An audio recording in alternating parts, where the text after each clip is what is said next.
December 20th, 1722. The Forbidden City, Beijing. A eunuch servant enters the emperor's private chambers at dawn to find something that will shake the Qing Dynasty to its foundations. 14 imperial cats, the beloved companions of the dying Kangxi Emperor, lie motionless across silk cushions, their bodies still warm, their eyes frozen open in silent agony. The palace physician arrives within minutes. His hands tremble as he examines the first cat, a white Persian named Bai Shu, White Snow, the emperor's most cherished pet for 16 years. The animal's tongue is blackened, its claws are embedded in the fabric beneath it, frozen in a final spasm. Poison, the physician whispers. Within hours, the greatest criminal investigation in Qing Dynasty history begins. Over 300 court officials, servants, and concubines will be interrogated. Torture chambers will extract confessions. Blood will stain the marble floors of the Forbidden City. But the truth was far more terrifying than anyone could have imagined. Before we uncover the truth about the Forbidden City palace cats and how their murders revealed a succession conspiracy that nearly destroyed the Qing Dynasty, make sure to subscribe to Fear Sermon and ring that notification bell. We love hearing from our community of mystery seekers. Drop a comment telling us where you're watching from, and if you've ever heard about this forgotten chapter of Chinese imperial history. Now let's step back into 1722, into a world of silken shadows, where even the emperor's pets weren't safe from the deadly games of power. The year is 1722, and the Kangxi Emperor, one of China's longest reigning monarchs, lies dying in the Forbidden City after 61 years on the throne. He is 69 years old, and the weight of an empire rests upon his failing body. The Forbidden City itself is a universe enclosed within walls. Nearly 1,000 buildings sprawl across 180 acres in the heart of Beijing. Purple-red walls rise nearly 30 feet high, topped with yellow glazed tiles that catch the morning sun like molten gold. Inside these walls live over 9,000 people, eunuchs, concubines, servants, guards, officials, and the royal family itself. It is a city within a city, governed by ritual, hierarchy, and secrets that never escape beyond the walls. Kangxi has been a transformative emperor. Under his rule, the Qing Dynasty has expanded, prospered, and solidified Manchu control over China's vast territories. He is a patron of the arts, a scholar of mathematics and science, a military strategist who crushed rebellions and expanded borders. Western missionaries have taught him astronomy. He has commissioned the most comprehensive dictionary in Chinese history. But now, in the winter of 1722, he is dying, and he has a problem that terrifies him more than death itself: succession. Kangxi has fathered 35 sons who survived to adulthood. Each represents a different faction at court, a different company. Installation of allies, supporters, and conspirators. The question of who will inherit the dragon throne has consumed the Forbidden City for decades. Princes have been elevated and disgraced. Factions have risen and fallen. The emperor himself has wavered, changed his mind, reconsidered, and left the court in a perpetual state of uncertainty and fear. In this pressure cooker of ambition and paranoia, the emperor has found solace in an unexpected place: his cats. 14 cats live in the emperor's private quarters. They are Persian, Siamese, and native Chinese breeds. Each has a name, a personality, a silk cushion embroidered with gold thread. Servants are assigned solely to their care. Imperial kitchens prepare special meals for them: fish from the imperial lakes, chicken breast steamed with herbs, rice porridge mixed with bone broth. The emperor talks to his cats, he confides in them. After audiences with scheming princes and manipulative officials, he retreats to his chambers where Bai Shu curls in his lap and purrs against his chest. The cats don't want the throne. They don't plot. They don't lie.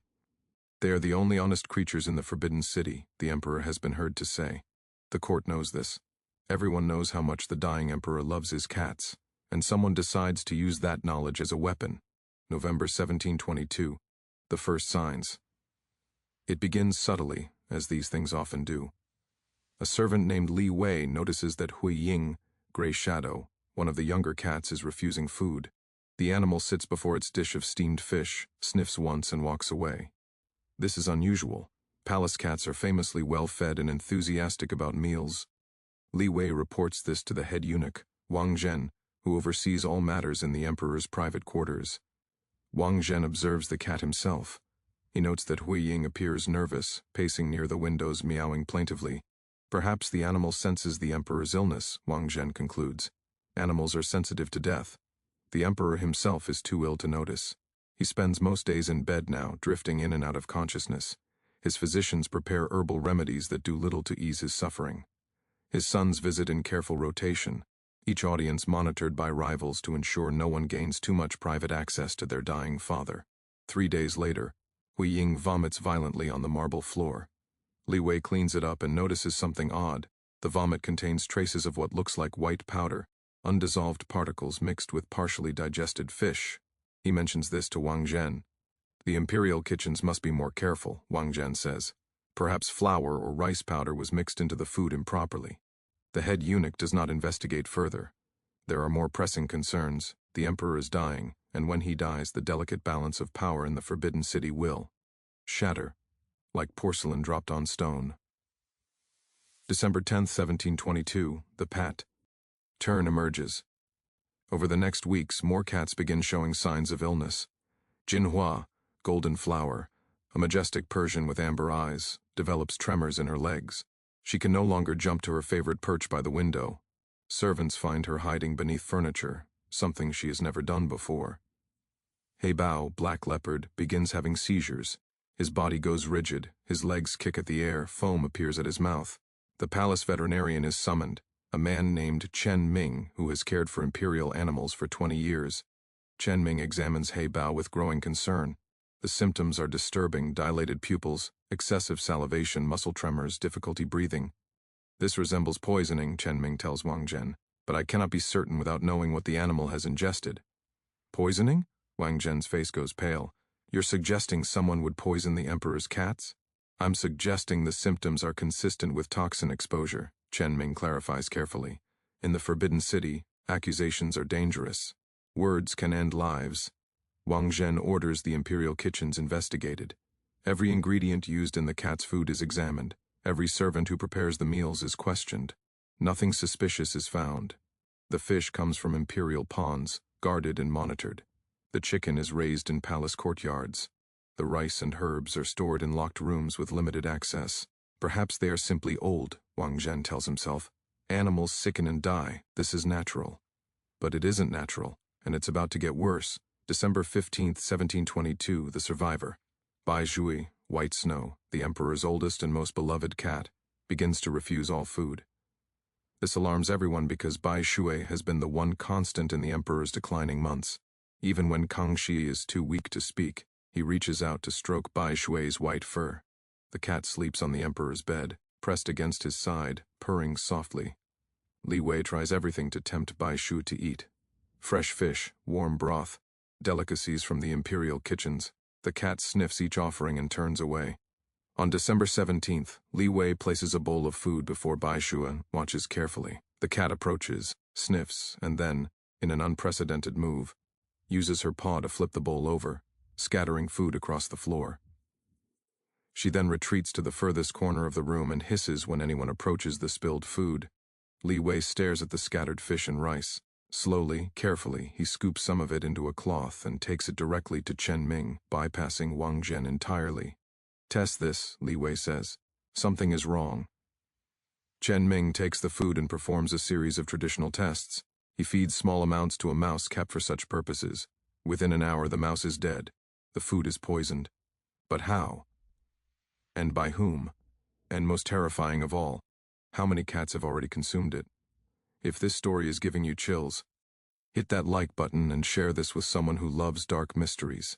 The investigation that follows will expose a conspiracy that reaches the highest levels of the imperial court, and what investigators discover about the motive behind these poisonings will shake the very foundations of the Qing Dynasty. Let's discover what happens next.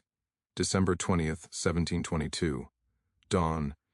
The eunuch servant who enters the emperor's chambers at first light expects to find the cat sleeping peacefully, as they do every morning. Instead, he finds a scene that will haunt him for the rest of his life. 14 cats lie motionless. They are arranged across the room as if they've been carefully positioned, some on silk cushions, others on the carpet, one draped across the arm of a chair. Their bodies are still, their eyes are open, and in the gray morning light filtering through the latticed windows, they look like porcelain statues, frozen in their final moments. The servant's scream brings guards running. Within minutes, Wang Zhen arrives. He stands in the doorway, his face drained of color, his hands trembling. He knows what this means. He knows the questions that will be asked, the investigations that will follow, the punishments that will be meted out. Chen Ming, the palace veterinarian, is summoned immediately. He moves from cat to cat, examining each body with methodical precision. What he finds tells a story of calculated murder. Every cat shows signs of acute poisoning, blackened tongues, rigid limbs, claws extended and frozen, foam dried around mouths and nostrils. The pupils are dilated, fixed in death. The pattern is identical across all 14 animals. This was not accidental, Chen Ming says, his voice barely above a whisper. This was a coordinated poisoning. All the cats consumed lethal doses of the same toxin within a short time period. What toxin? Wang Zhen asks. Chen Ming examines the contents of the food bowls that sit untouched around the room. He sniffs them carefully, touches his finger to one and barely tastes it with the tip of his tongue. A dangerous but necessary test. Arsenic trioxide, he announces, mixed into their evening meal. Arsenic trioxide, known in China as pai shuang or arsenic frost, is one of the most reliable poisons in history. It is tasteless when properly prepared, dissolves easily in liquid or soft food, and kills efficiently. In Imperial China, it is the poison of choice for assassins and conspirators. The amount used in the cat's food was massive. Chen Ming estimates each animal consumed enough arsenic to kill a grown man 3 times over. This was not an attempt to sicken or weaken. This was meant to ensure absolute death. But why? Why would anyone murder the emperor's cats? The answer becomes clear when a servant tries to wake the emperor to inform him of the tragedy. Kangxi Emperor cannot be roused. He is unconscious, his breathing shallow, his pulse weak. His physicians rush to his bedside in reality. The truth, the emperor is in his final hours. He will likely die before the day is over. Suddenly, the motive becomes horrifyingly clear. Someone wanted to kill the cats before the emperor died. Someone wanted to ensure that Kangxi's last hours would be spent in the agony of knowing his beloved companions had been murdered. Someone wanted to torture a dying man in the cruelest way possible. This is not just murder. This is psychological warfare, and it means whoever did this is playing a far more dangerous game than anyone realized. The lockdown. By mid-morning on December 20th, the Forbidden City is locked down. No one enters, no one leaves. Imperial guards seal every gate. The investigation begins immediately. The Chief Justice of the Supreme Court, a man named Liu Tong, is appointed to lead the investigation. He is known for his ruthlessness and his loyalty to the emperor. He arrives at the scene within 2 hours and begins the most thorough investigation in Qing Dynasty history. Liu Tong's first action is to seal the emperor's quarters. Nothing is moved, nothing is touched, every surface is examined, every object is catalogued, every grain of rice in every food bowl is analyzed. His second action is to arrest everyone who had access to the emperor's chambers in the previous 48 hours. This includes 12 eunuch servants, 6 palace maids, 4 guards who stood watch outside the chambers, 2 imperial physicians, 3 officials who visited. Ned, you would be caught. Wang Zhen protests his innocence desperately. He has served the emperor for 30 years. He has been loyal. He would never harm the cats. But Liu Tong is not convinced. He orders Wang Zhen held for further questioning, the kitchen investigation. Meanwhile, a separate team investigates the imperial kitchens. Every servant who prepared food for the cats is questioned. Every ingredient is tested. Every storage room is searched. What they discover is disturbing. The imperial kitchens are a maze of opportunities for poisoning. Dozens of servants have access. Food is prepared hours in advance. Dishes sit waiting for delivery. There are windows of time when anyone could slip poison into a meal. But the investigation team also discovers something crucial. The food served to the cats on December 19th, the night they died, came from a special batch prepared separately from the regular imperial meals. This batch was ordered by someone with authority, someone who could command kitchen servants to prepare food specifically for the emperor's cats without raising suspicion. The kitchen records show that this special order was placed by a eunuch named Zhao Min, who serves in the household of Prince Yinzhen, one of the emperor's sons and a leading candidate for succession. The confession. Zhao Min is arrested on December 23rd. He is brought before Liu Tong and questioned for 8 hours straight. At first, he denies everything. He insists he only ordered the food as a favor, that he was asked to do so by someone else, that he knew nothing about poison. Liu Tong does not believe him. The torture begins. After 3 days, Zhao Min confesses. What he reveals shakes the Forbidden City to its foundations.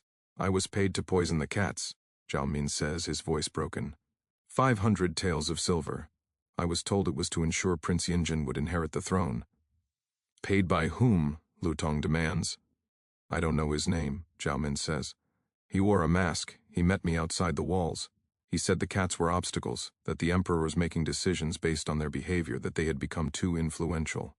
This confession opens a horrifying possibility. The emperor's cats weren't just beloved pets. They had become political players in the succession crisis. The truth about the cats. As Liu Tong digs deeper, he discovers something that has been hidden from most of the court in his final months. As his mind grew foggy with illness, Kangxi Emperor had begun using his cats to make decisions. According to testimony from servants who were in the room during private audiences with his sons, the emperor would sometimes consult the cat's behavior before making pronouncements about succession. If a particular cat seemed comfortable in a prince's presence, the emperor viewed it favorably. If a cat hissed or retreated, the emperor became suspicious of that prince. This was not official policy. It was not recorded in court documents, but everyone close to the emperor knew it was happening. And those who wanted to influence succession realized they needed to eliminate this unpredictable factor. Prince Yinjin, who would later become the Yongzheng Emperor, had been particularly disadvantaged by the cats. Several of them apparently disliked him, hissing when he entered the room. The emperor had been heard to say, "Even my cats do not trust him." The poisoning of the cats was not just cruelty, it was strategic. It was meant to remove obstacles to the throne, justice and cover-up. Zhao Min is executed on January 5, 1723, 15 days after the cats' deaths. He is beheaded in the courtyard of the Forbidden City, and his body is displayed as a warning.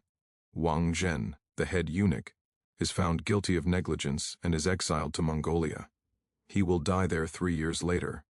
Several other servants are punished with varying degrees of severity, beatings, demotions, expulsion from the Forbidden City. But the investigation never officially connects the poisoning to Prince Yinjin. There is no direct evidence linking him to Zhao Min's confession. The mysterious masked man who allegedly paid for the poisoning is never identified. The case is quietly closed. On December 20th, 1722, the same day the cats died, Kangxi Emperor passes away without ever learning what happened to his beloved companions. His final conscious moments are spent reaching weakly toward empty silk cushions, calling for Bai Shui, who will never answer again. 7 days later, Prince Yinjin is declared the new emperor, taking the name Yongzheng. His succession is contested by several brothers, leading to years of political intrigue, arrests, and suspicious deaths. The official court records make no mention of poisoned cats. The incident is erased from history, the lost history. For nearly 3 centuries, the story of the Forbidden City Palace cats remained buried in classified imperial archives. When the Qing Dynasty fell in 1912, many sensitive documents were destroyed, hidden, or lost in the chaos of revolution. The cat poisoning case, considered embarrassing evidence of imperial superstition and palace intrigue, was among the incidents deliberately obscured. It wasn't until the 1990s, when Chinese historians gained access to previously sealed Qing Dynasty records, that the full story began to emerge. Palace servant diaries, interrogation transcripts, and veterinary reports revealed the truth about what happened in December 1722. What makes this case particularly significant is what it reveals about power, paranoia, and the human capacity for cruelty in service of ambition. The succession crisis. The Kangxi succession crisis was one of the most brutal power struggles in Chinese history. Of the emperor's 35 surviving sons, at least 8 seriously competed for the throne. The fight consumed decades and destroyed countless lives. Prince Yinjin, later the Yongzheng Emperor, was ruthless in securing power. After taking the throne, he systematically eliminated his rivals. His brothers were imprisoned, forced to commit suicide, or died under suspicious circumstances. The official histories call it consolidation of power. Modern historians call it purge. The cat poisoning fits perfectly into this pattern of ruthless calculation. Yinjin was willing to do whatever was necessary to remove obstacles, even if those obstacles were 14 innocent animals who had the misfortune of being loved by a dying emperor, animals as political pawns.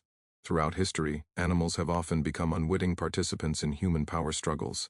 From war horses poisoned to sabotage military campaigns, to messenger pigeons shot down to intercept intelligence, to royal hunting dogs killed to insult monarchs, animals have suffered for human ambitions. But the Forbidden City cats represent something more insidious, the weaponization of affection. The murderer understood that killing the emperor's beloved pets would cause psychological anguish far greater than any political setback. It was torture without touching the victim directly. This psychological warfare would be seen again. Throughout history, Napoleon's assassination attempts that targeted his stepson's dog, Queen Victoria's grief exploited by political rivals after the death of her beloved collies, Hitler's propaganda that deliberately showed him with dogs to humanize his image while his regime committed atrocities. The capacity to use affection for animals as a weapon reveals something dark about human nature. We understand love deeply enough to know exactly how to pervert it. Changes in imperial security. After Yongzheng took the throne, security protocols in the Forbidden City were completely overhauled. New regulations required that all imperial food, including food for animals, be tested by official tasters before being served. Servants' access to imperial quarters was severely restricted. Background investigations became mandatory for anyone working near the emperor. These changes came too late for Kangxi and his cats, but they likely prevented similar incidents in the future. The Qing Dynasty would last another 189 years, and while there would be plenty of political intrigue, assassination attempts, and palace murders, there are no recorded cases of anyone successfully poisoning imperial pets again. The erasure of evidence. Perhaps the most disturbing aspect of this case is how thoroughly it was erased from official history. The Qing Dynasty's official records, the source that historians typically rely on, make no mention of the incident. It exists only in private diaries, interrogation transcripts, and veterinary notes that were never meant to be made public. This erasure represents a pattern seen throughout authoritarian regimes. Inconvenient truths are simply deleted. Events that make the powerful look bad are removed from the historical record. Future generations are left with sanitized scions of history that serve political purposes rather than truth. How many other incidents have been completely erased? How many crimes, injustices, and tragedies have been deliberately forgotten because they were embarrassing to those in power? The palace cats of 1722 are a reminder that what we call history is actually a curated selection of events that someone decided were worth preserving. The full truth is always messier, darker, and more complex than the official version. The nature of absolute power. At its core, the murder of the Forbidden City cats reveals what absolute power does to human morality. In a system where one person holds unlimited authority, where the emperor's word is literally law, everyone else becomes trapped in a desperate struggle for survival and influence. In such systems, normal moral constraints dissolve. Kindness becomes weakness. Mercy becomes vulnerability. Even the murder of innocent animals becomes justifiable if it serves the goal of seizing power. Prince Yinzhen, if he was indeed behind the poisoning, likely never considered it wrong. In his worldview shaped by decades of palace intrigue and ruthless competition, the cats were simply pieces on a board. Their deaths were strategic moves, no different from arranging a political alliance or eliminating a rival. This is what absolute power creates, a moral vacuum where anything becomes permissible if it serves self-interest. The cats of the Forbidden City died because they had the misfortune being loved by someone who held absolute power. And those who sought that power understood that even love could be weaponized, that even innocent creatures could become obstacles, that nothing, absolutely nothing, was sacred when the dragon throne was at stake. What do you think drove Prince Yinzhen to such acts? Was the murder of 14 innocent cats justified by the political stakes of imperial succession, or does it reveal a fundamental cruelty that should make us question his legitimacy as emperor? Could the dying Kangxi Emperor's reliance on his cat's behavior for making succession decisions be seen as wisdom, trusting animal instinct over human deception, or was it a sign of a mind failing under the pressure of illness and age? Leave your theories in the comments below. Was this calculated political strategy or senseless cruelty? And what does it say about human nature that someone could look at 14 beloved pets and see only obstacles to be eliminated? Subscribe to Fear Sermon for more lost chapters of history where the truth is darker than any fiction. Hit that notification bell so you never miss when we uncover the next forgotten horror from humanity's past. Share this video with anyone who thinks they know the full story of the Qing Dynasty, because the history books left this part out. See you in the next video, where we'll explore another case of how the pursuit of absolute power transforms humans into monsters. Thank you for watching, and remember, history is written by the victors, but the truth always leaves traces in the shadows.